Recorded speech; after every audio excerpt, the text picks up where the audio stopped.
Hora do Enem especial, a hora é sua. Uma semana inteirinha só com os professores craques para ajudar a desvendar as principais dificuldades e perrengues. Hoje é dia de linguagens e códigos.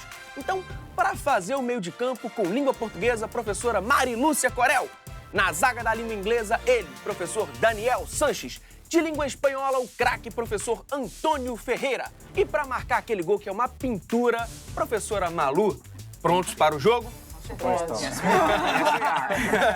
Então, roda a vinheta.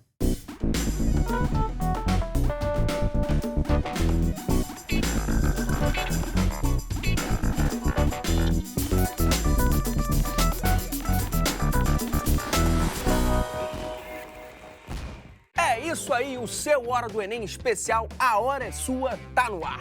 Vocês perguntam e a gente responde. Eles respondem, né?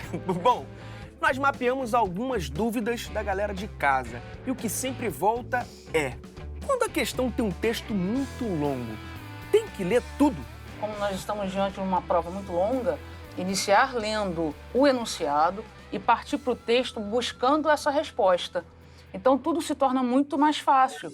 Em vez de você ler o texto para depois saber o que buscar, então você inicia através da leitura do enunciado e depois parte para o texto. Isso é especialmente importante em inglês, né? Porque se você começar a ler o texto, não entender alguma palavra ou alguma coisa, de repente ela está lá no enunciado. Perfeito. Então você lê o enunciado primeiro, já vai para o texto mais armado com as munições corretas para entender o texto melhor, né? Sim. Em arte tem uma questão que muitas vezes vem falando do texto, só que está escrito texto 1 e é uma imagem. A imagem também é um texto. Perfeito. Na verdade, assim, o enunciado, ele quer que o candidato complete com uma daquelas opções. Então, o fato dele já ler o próprio enunciado das opções, ele já vai para o texto um pouco mais direcionado, apesar da falsa transparência aí da língua, né?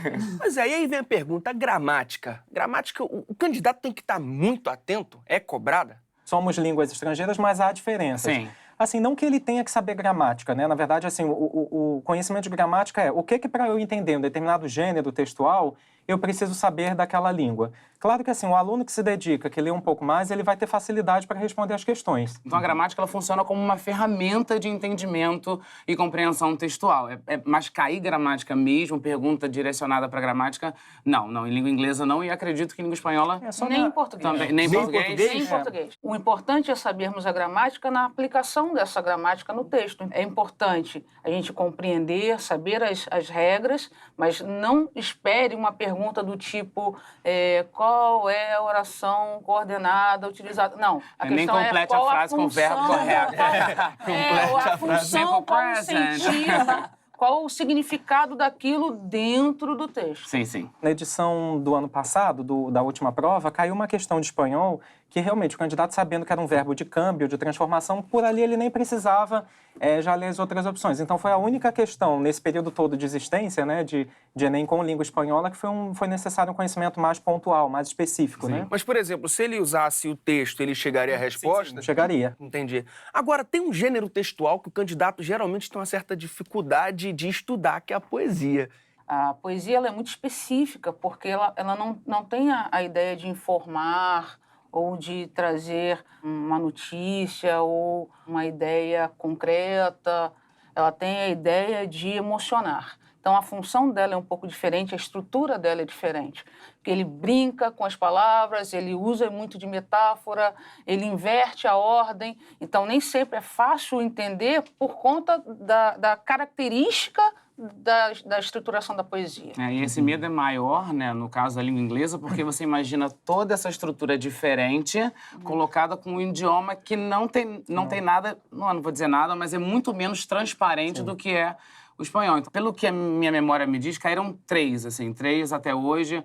Uma do Robert Frost, né, que era bem curtinha, no pedacinho, né, The Road Not Taken. Caiu uma sobre o enaltecimento, né, de culturas nativas norte-americanas. Então, assim, é possível? Cai. Sim, mas nunca se apresentou com uma linguagem muito complicada, não. Então, assim, acho que as pessoas podem se acalmar um pouquinho em relação ao peso de linguagem, né? Que palavras podem surgir. Mas, sim, tem que ter cuidado com a estrutura mesmo e com o objetivo textual da poesia. Diferente do que o professor Daniel colocou, de espanhol, assim, de 2012 para cá, em todas as edições tem poema. Olha aí. Né? Mas, assim, eu acho que a dica que eu dou é tentar se aproximar também a esse gênero através de música, do gênero canção, que é um gênero que também está em verso, Sim. em estrofe, tem Perfeito. rima, tem melodia, todos gostam, escutamos música, né, diariamente. Canção já cai bastante, já em inglês. Já cai. E o interessante em inglês é que não é uma canção pela canção somente, não. Ela sempre tem algum objetivo aí.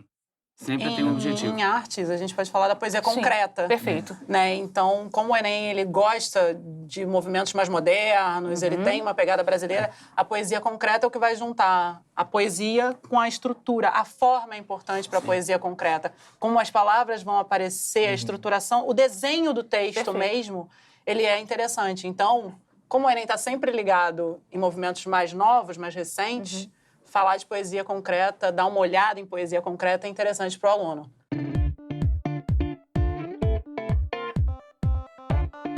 Professora Malu, você falou em poesia concreta.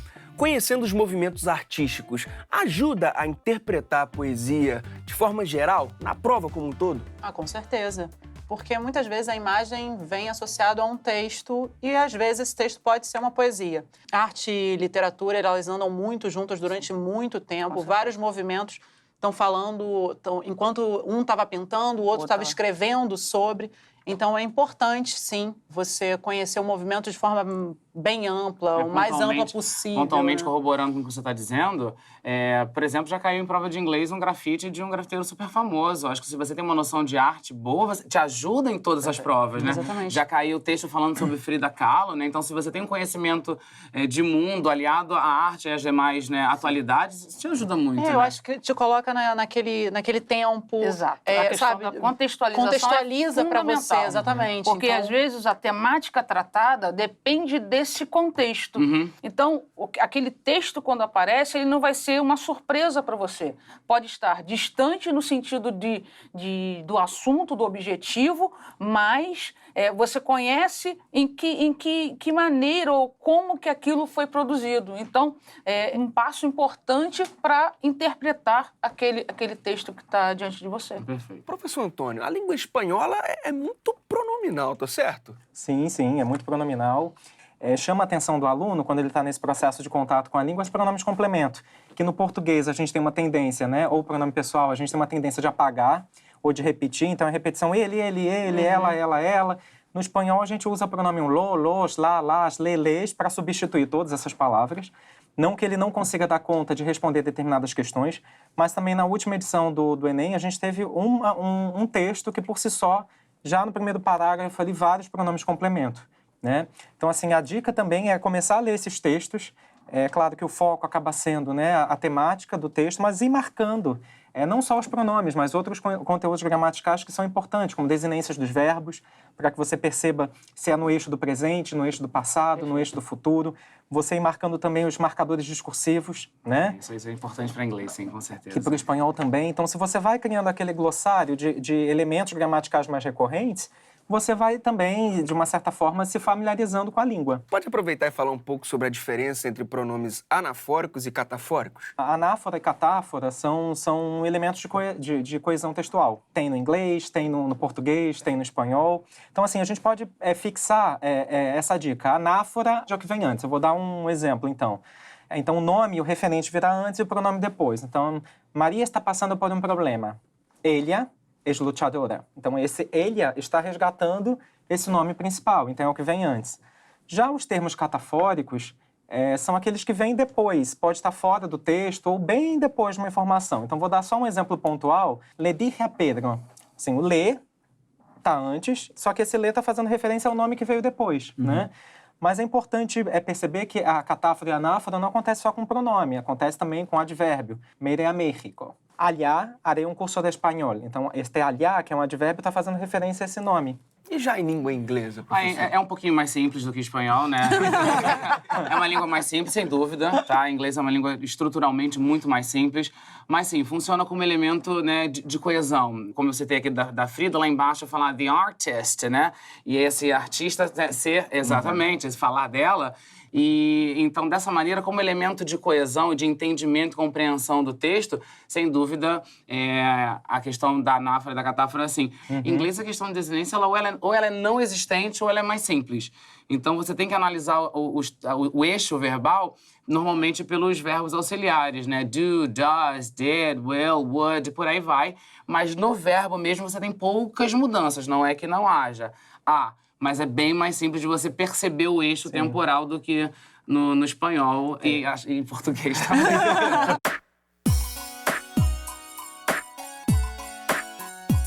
Como Machado de Assis é um autor realista fazendo um defunto falar? Como autor, ele tem a licença poética de fazer o que ele quiser. E ele é Machado pode tudo.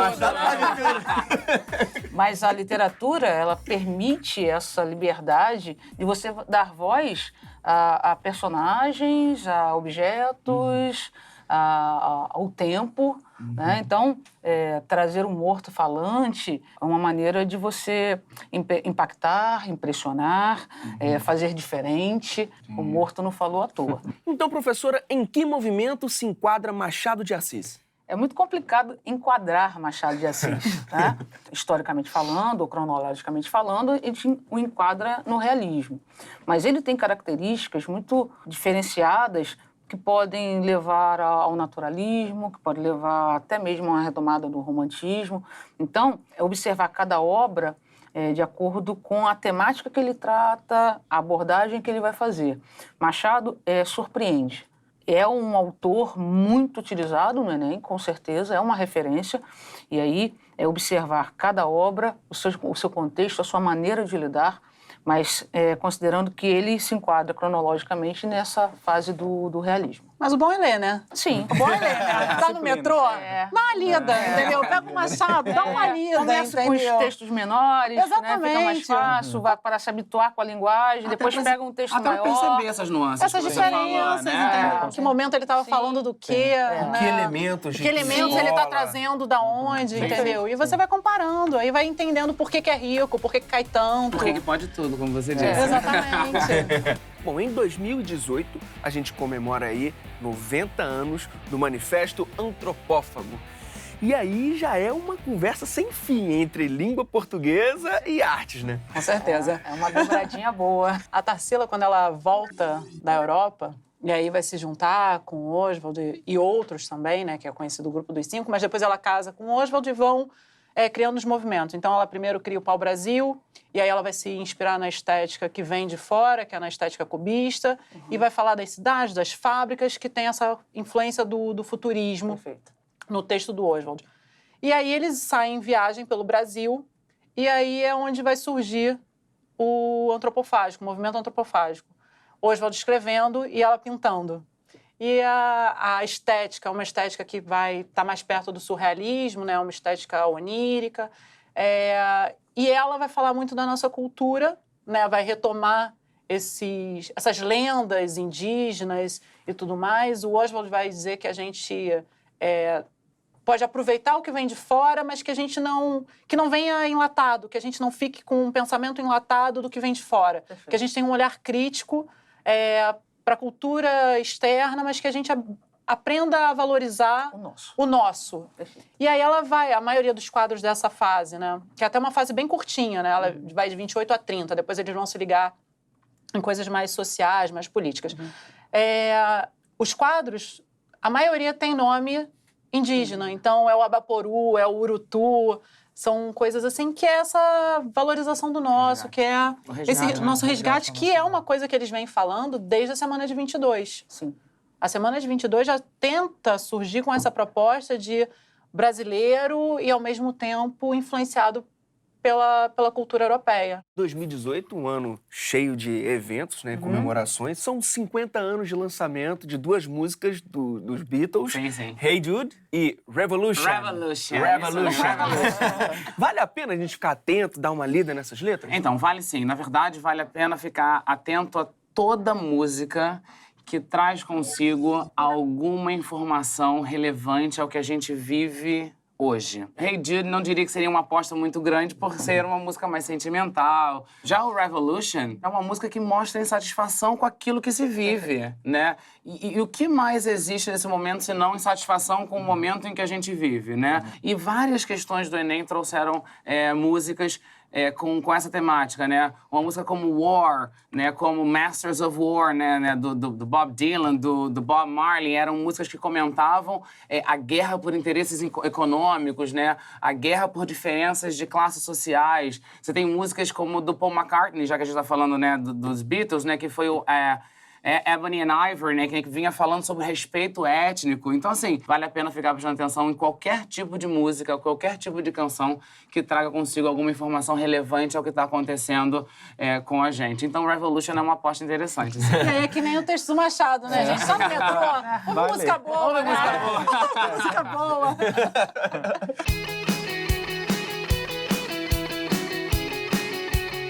2018, 40 anos da Constituição Espanhola e 30 anos da última Constituição Brasileira. Então, tem um cheirinho aí de questão nessa pegada, professor? Eu acho que tem, né? Assim, nos últimos anos, se a gente reparar, Alan, os exames de espanhol, a gente tem discursos de ex-presidentes de uma linha bem democrática, a gente tem discursos de autores renomados que ganharam o Prêmio Nobel de Literatura. E pode ter, sim, né, uma parte da Constituição, já que é um documento decisivo para a Espanha, né? É um documento que marca ali a saída de um período do General Franco, do franquismo, e você começa uma Espanha um pouco mais democrática, uma monarquia constitucional, né? Mas seguindo na mesma linha que o professor Daniel colocou, eu acho que assim, o que a prova do Enem quer colocar, seja ela em inglês ou espanhol, é mostrar para esse candidato também que situações que acontecem aqui no Brasil são comuns na América Latina ou na Espanha. Então, assim, além de ele ter contato com uma língua mais jurídica, que a gente pode até falar de uma língua que vai trazer mais imperativo, de uma língua que vai trazer estruturas mais de passiva, se quiere, se piensa, porque a língua espanhola é muito... como instrumento, né? A gramática como instrumento, como você porque a língua espanhola é muito assertiva, né?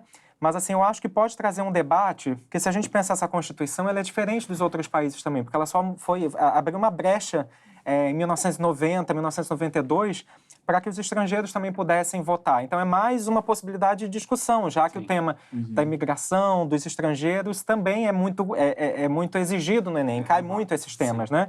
Para aquela galera que tem uma dúvida do que é essencial, que não pode ficar de fora do seu plano de estudos. Queria deixar nomes, assim, de autores que foram presentes, né? Show de bola. Então, queria deixar os argentinos, Julio Cortázar, que já teve texto na prova, é um autor querido do Enem, e o outro argentino, Borges, né? Que são autores que trabalham aí com uma linguagem, com a pluralidade da linguagem, a pluralidade de sentidos, e o candidato tem que estar atento.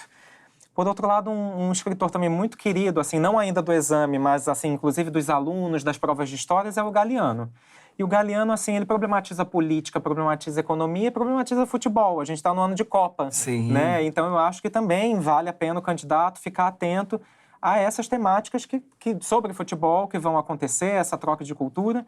E, claro, aqueles elementos gramaticais que a gente já foi dando dicas aqui no decorrer, né, dos nossos encontros. Show de bola. É importante ler um pouquinho sobre os principais autores, que, na verdade, esses que têm caído mais. Então, Machado, Graciliano Ramos, Cícera Meirelles, Clarice Lispector, Rubens Braga, Veríssimo também já caiu. Conhecer os gêneros textuais, com certeza é importante as características de cada gênero. Que ajuda em tudo, né? Que ajuda em tudo, com certeza. Né? E aí a parte gramatical, a questão verbal, a questão pronominal. Fora que é possível utilizar esses elementos na redação.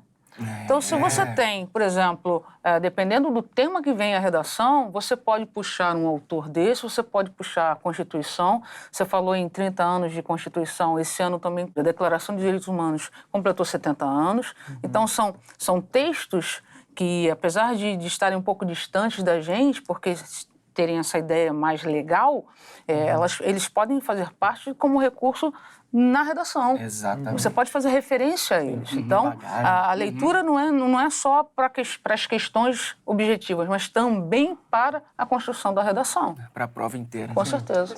E aí, professor? Queridinho do Enem, o nome querido do Enem. Querido. Querido é Picasso. Picasso é um artista que aparece em quase todas as provas. Então, ele eu sempre indico que os meus alunos deem uma olhada na obra, entendam um pouco do movimento cubista. E aí, o movimento cubista abre para N outros movimentos que é bacana, né, você dar uma conferida. Agora, o Enem... Você comentou, inclusive, né, da influência do cubismo para... Pro movimento da Tarsila. Exatamente, né? Você vê como você pode ampliar isso. Exatamente. Ele começa lá fora, né, mas é uma vanguarda europeia, mas que acaba caindo aqui no Brasil com a Tarsila e com o Oswald. Mas o Enem ele tem privilegiado a contemporaneidade, então o grafite costuma aparecer. Então dá uma olhada nesses artistas bacanas que a gente tem de grafite. Aqui no Brasil, ano passado já caiu o Espeto, que é bem legal. A gente tem os Gêmeos, que tem uma influência bacana, são grafiteiros assim, de peso, digamos assim, são nomes bacanas. Dá uma olhada em alguns textos teatrais. Então, com o Oswald em voga, pode ser que surja um pedaço de um Rei da Vela, que é mais social, é mais político, mas ainda vem com elementos do antropofágico. Então, pode ser que ele apareça. E foi remontado agora, né? Ele está rodando aí o Brasil com Zé Celso. Sim. Então, o Enem tem buscado alguns textos que são textos teatrais. Então, é bacana dar uma olhada.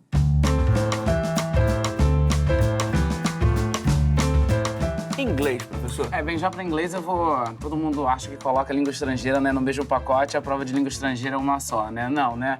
O professor Antônio falou sobre a questão dos autores, né? A professora Mari também veio falando de autores. Em inglês, isso não é uma característica muito forte, né? Você focar em autores. O que o inglês tem de interessante é trazer figuras de relevância. O que eu quero dizer com isso?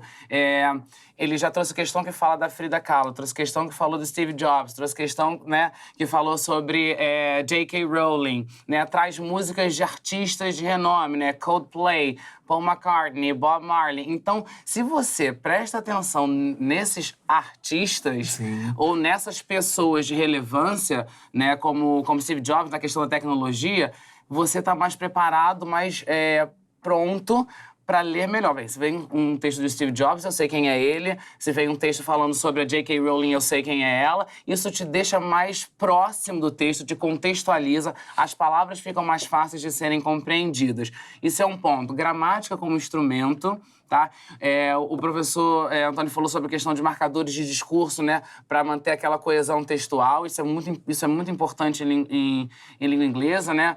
Os detalhezinhos dos falsos cognatos, essas coisas que podem atrapalhar um pouco a leitura. E eu vou pegar um pouco de carona aqui na Malu, prazer. Malu. Eu ia falar professora de arte. A gente já tá no final. A gente já tá no final do programa, Malu. Prazer. Pegar carona na Malu, grafite cai. Grafite cai em inglês, imagem cai em inglês. Então, assim, movimentos artísticos, espanhol também, movimentos artísticos. Mas se eu tivesse que escolher um gênero ou um tipo textual, prestem muita atenção em textos jornalísticos, artigos de jornal, news report, tudo isso vem muito. É o texto que mais cai no Enem, são de inglês, né? São textos que vêm trazendo alguma informação do que acontece no mundo, tecnológico, social, político, informativo, e são os textos que são mais compridos, com mais palavras desconhecidas, em que a língua inglesa pesa um pouco mais. E dica de inglês é sempre se expor à língua o máximo que você puder. Põe a língua inglesa, acho que a língua espanhola também no seu dia a dia, que você absorve mais vocabulário e você fica mais pronto para a prova. E, como disse a Malu, no metrô, escuta em música, os aplicativos, segue as páginas dos jornais no Instagram. Exato. Coloca isso no seu dia a dia. Mas isso é útil, né? Seu tempo vago, digamos assim, né? Já que vestibulando tem todos os tempos ocupados. Pega esse empenho para introduzir esses elementos de língua portuguesa, de arte, de espanhol, né? Fim de jogo, agradeço aos nossos jogadores. Foi um ótimo jogo, ganhamos de goleada. Queria agradecer a cada um de vocês. Muito obrigado mesmo pela presença. E você aí de casa, já percebeu, né? Todo mundo fez aqui um meio de campo, lançou na área, você tá lá, só matar no peito e tirar do goleiro. Golaço. Beleza? Amanhã a gente volta com mais um especial A Hora é Sua, só que amanhã falando de ciências da natureza.